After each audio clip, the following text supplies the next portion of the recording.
சென்னை ஆதம்பாக்கத்தில் பறக்கும் ரயில் மேம்பாலம் சரிந்து விழுந்தது தொடர்பாக விசாரணை நடத்த தெற்கு ரயில்வே உத்தரவிட்டுள்ளது. சென்னை வேளச்சேரியிலிருந்து பரங்கிமலையை இணைக்கும் வகையில் 5 கிலோமீட்டர் தூரத்திற்கு பறக்கும் ரயில் மேம்பாலம் அமைக்கப்பட்டு வருகிறது.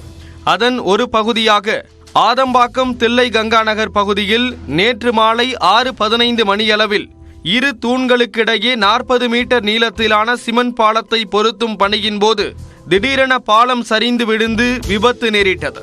விபத்து நடைபெற்ற போது பணியாளர்கள் யாரும் இல்லாததால் பெரும் உயிர் சேதம் தவிர்க்கப்பட்டது. எனினும் பாலம் சரிந்து விழுந்த போது பெரும் சத்தத்துடன் நிலநடுக்கம் ஏற்பட்டது போல் உணர்ந்ததாக அப்பகுதி மக்கள் அச்சம் தெரிவித்தனர். இந்த சைடில் இருக்கிற டபுள் லைன் போடுறாங்கல்ல, ஒரு லைனோட ஒர்க் வந்து கீழே வந்துருச்சு. சவுண்டுன்னா அவ்வளோ சவுண்டு, ஒரு 10-15 கிலோமீட்டர் தள்ளி கேட்டிருக்கோம். எங்க அபார்ட்மெண்ட்ல இருக்கிற அவ்வளோ பேரும் வெளியே இருந்தாங்க. பக்கத்து அபார்ட்மெண்ட் பக்கத்து தெரு எல்லாரும் வெளியே வந்துட்டாங்க. எப்படி இருந்துச்சு? அதிர்ச்சி எப்படி? பயங்கரமா அதிர்ச்சி இருந்து. நான் வீட்டுக்குள்ள இல்ல, வீட்டுல வைஃப் வந்து சொன்னாங்க பயங்கரமா அதிர்ச்சி போச்சு. பயந்துட்டாங்க. அவங்க பயந்து வெளியே வீட்டுக்கு வந்து நிலநடுக்கம் இருந்தது. சம்பவ இடத்திற்கு விரைந்து வந்த தெற்கு ரயில்வே கூடுதல் பொது மேலாளர் கௌசல் கிஷோர் மேம்பால விபத்து தொடர்பாக விசாரணை நடத்தினார். அப்போது செய்தியாளர்களிடம் பேசிய அவர், ஹைட்ராலிக் ஜாக்கி மூலம் இரு தூண்களுக்கிடையே சிமெண்ட் பாலத்தை பொருத்தும் பணி நடைபெற்று வந்ததாகவும் ஜாக்கியில் ஏற்பட்ட தொழில்நுட்ப கோளாறால் சிமெண்ட் பாலம் தவறி விழுந்ததாகவும் கூறினார். விபத்து குறித்து விசாரணைக்கு பிறகு துறை சார்ந்த நடவடிக்கை எடுக்கப்படும் என்றும் கௌசல் கிஷோர் தெரிவித்தார்.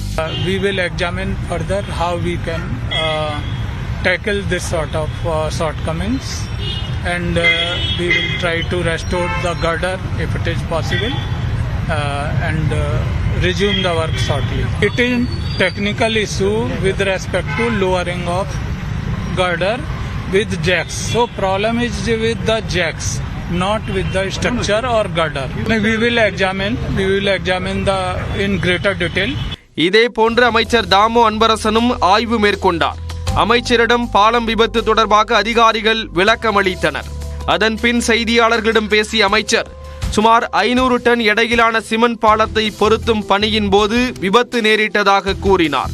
மேம்பால விபத்து தொடர்பாக அதிகாரிகள் ஆய்வு மேற்கொண்டு வருவதாகவும் விபத்துக்கான காரணம் ஓரிரு நாளில் தெரிய வரும் என்றும் அமைச்சர் தெரிவித்தார். நாங்கள் மார்ச் மாதமே இதை முடித்து மக்கள் பயன்பாடு கொண்டு வர வேண்டும் என்று இந்த பணியை வேகமாக இன்றைக்கு நடைபெற்றிருந்தாலும் துரதிர்ஷ்டமாக இந்த விபத்து ஏற்பட்டிருக்கிறது. உள்ளபடியே மக்களுக்கு எந்த பிரச்சனை இல்லாமல் இந்த விபத்து ஏற்பட்டது. அது ஒரு மகிழ்ச்சியாக இருந்தாலும் அது பணி நிச்சயமாக ஒரு 3-4 மாதம் பாதிக்கக்கூடிய நிலைமை இருக்கிறது. சம்பந்தப்பட்ட துறையினுடைய அதிகாரிகள்லாம் வந்திருக்கிறாங்க, பார்வையிடுறாங்க.